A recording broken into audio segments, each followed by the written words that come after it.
Hello, bachcho. Let's see this question. The question says that match column 1 with column 2 and select the correct option from the quotes given below. तो इस question में हमको दो columns दिए गए हैं और हमें करेक्ट ऑप्शन चूज करना है। तो इस क्वेश्चन में जो की कंसेप्ट है, the key concept is regarding different adaptations in animals.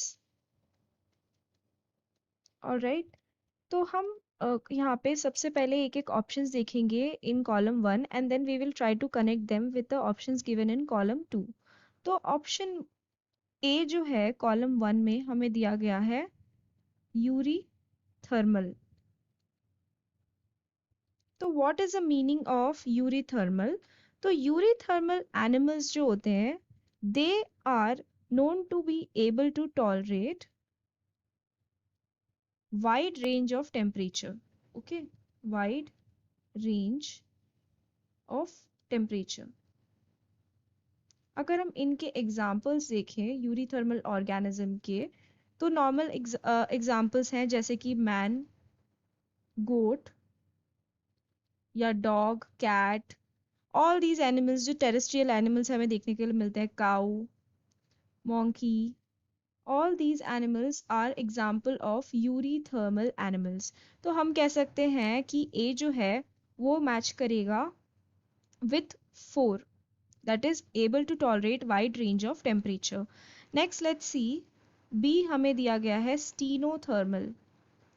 What are stenothermal organisms? So these are just the opposite of eurythermal organisms, that is stenothermal organisms, they cannot tolerate a wide range of temperature. That means that they live in narrow range of temperature, यानी कि हर type के temperature में वो survive नहीं कर पाएंगे, उनको एक particular narrow range of temperature चाहिए for the survival.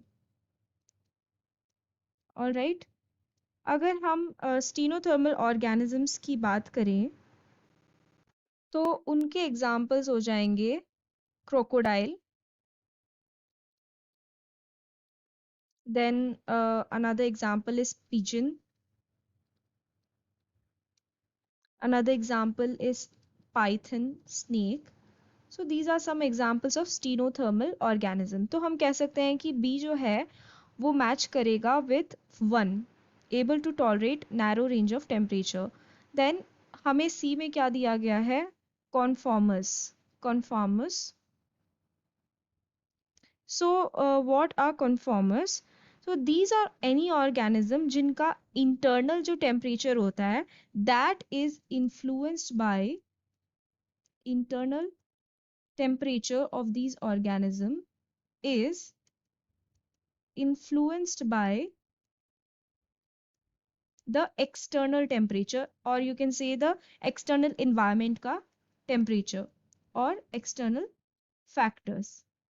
That means कि इनके अंदर होम्योस्टैसिस का कोई मैकेनिज्म नहीं रहता है, जो भी बाहर का environmental factor होगा उसके अकॉर्डिंग इनका internal temperature जो है ये change होता रहेगा। तो इनके examples जो हैं these are marine invertebrates. Marine invertebrates. तो ये सी जो है ये मैच करेगा with third, that is body temperature change with the ambient temperature. Then at last हमें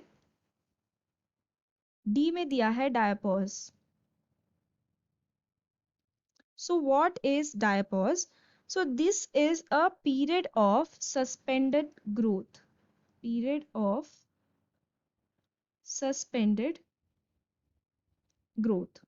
तो ये हमें ऑर्गेनिजम्स में देखने के लिए मिलता है। क्या होता है कि उनके लाइफ साइकिल के बीच में एक ऐसा टाइम होता है जहाँ पे उनका ग्रोथ जो है वो बहुत ज़्यादा सस्पेंडेड या फिर स्लो रहता है।